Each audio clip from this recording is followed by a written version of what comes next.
اعوذ باللہ من الشیطان الرجیم بسم اللہ الرحیم ناظرین، آج ہم کلمہ طیبہ کی فضیلت کے بارے میں حضور اقدس صلی اللہ علیہ وسلم کی ایک عزیز مارکہ پڑھیں گے۔ چلیے شروع کرتے ہیں۔ بسم اللہ الرحمن الرحیم۔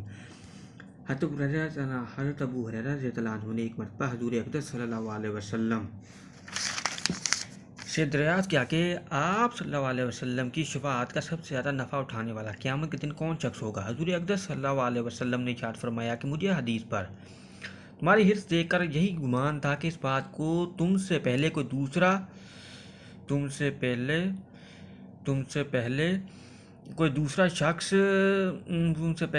شخص نہ پوچھے گا۔ پھر حضور اقدس صلی اللہ علیہ وسلم نے ارشاد فرمایا کہ سب سے زیادہ سعادت مند اور نفع اٹھانے والا میری شفاعت کے ساتھ وہ شخص ہوگا جو دل کے خلوص کے ساتھ لا الہ الا اللہ کہے۔ سعادت اس کو کہتے ہیں کہ آدمی کو خیر کی طرف پہنچانے کے لیے توفیق الہی کے شامل حال ہونے کو۔ اب اخلاص سے کلمہ طیبہ پڑھنے والے کا سب سے زیادہ مستحق شفاعت ہونے کے دو مطلب ہو سکتے ہیں۔ یہ اول جو کہ اس حدیث سے وہ شخص سنا تھا جو اخلاص سے مسلمان ہو اور کوئی نیک عمل بجز کلمہ طیبہ پڑھ کے اس کے پاس نہ ہو۔ اس صورت میں سب سے زیادہ سعادت اس کو شخص کو ہی حاصل ہو سکتی ہے کہ اس کے پاس کوئی عمل نہیں ہے۔ اب اس کے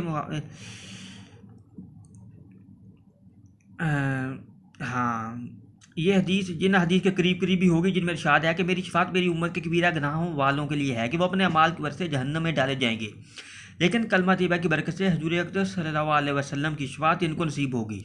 دوسرا مطلب یہ ہے کہ اس کے مذاق وہ لوگ ہیں جو خلاص سے کلمہ طیبہ کا ورد رکھیں اور نیک اعمال ہوں۔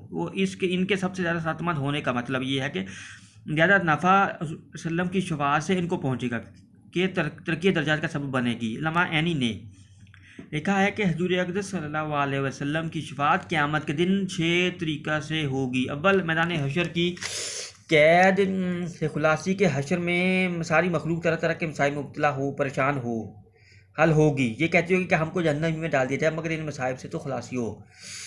اس وقت جلیل القدر انبیاء کی خدمت میں یکے بعد دیگر حاضر ہوگی کہ آپ ہی اللہ کے یہاں سفارش فرمائیں، مگر کسی کو جرات نہ ہوگی۔ بالآخر حضور اقدس صلی اللہ علیہ وسلم شفاعت فرمائیں گے۔ یہ شفاعت تمام عالم مخلوق جن و انس مسلم کافر سب کے حق میں ہوگی اور سب اس سے فائدہ اٹھائیں گے۔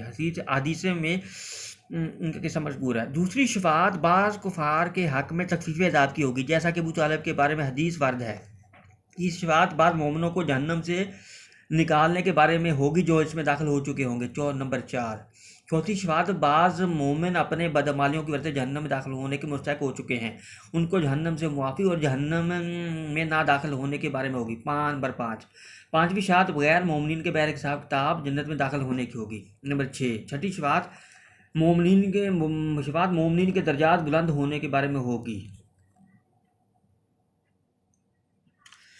بس ناظرین، حضور اقدس وسلم نے اس حدیث مبارکہ میں اپنی حدیث مبارکہ میں قیامت کے حضرت نے سوال کیا تھا کہ یا رسول اللہ صلی اللہ علیہ وسلم، قیامت کے دن سب سے زیادہ آپ کی شفاعت سے بہرہ مند فائدہ اٹھانے کا کون شخص اٹھائے گا، مسلمان اٹھائے گا؟ تو حضور اقدس صلی اللہ علیہ وسلم نے فرمایا کہ قیامت کے دن سب سے زیادہ نفع اٹھانے والا اور سعادت مند جو ہوگا نا میری شفاعت کے ساتھ، وہ شخص ہوگا جو خلوص کے دل کے ساتھ لا الہ الا اللہ کہے۔ تو بس ناظرین، ہمیں بھی خلوص کے ساتھ، اخلاص کے ساتھ مبلغ ہو کر کلمہ طیبہ کثرت کے ساتھ پڑھنا چاہیے کہ قیامت میں حضور صلی اللہ علیہ وسلم کی شفاعت کے بغیر جنت میں کوئی داخل نہیں ہو سکے گا۔ بس اللہ تعالیٰ ہمیں اخلاص کے ساتھ کلمہ طیبہ پڑھنے کی توفیق عطا فرمائے۔ آمین ثم آمین۔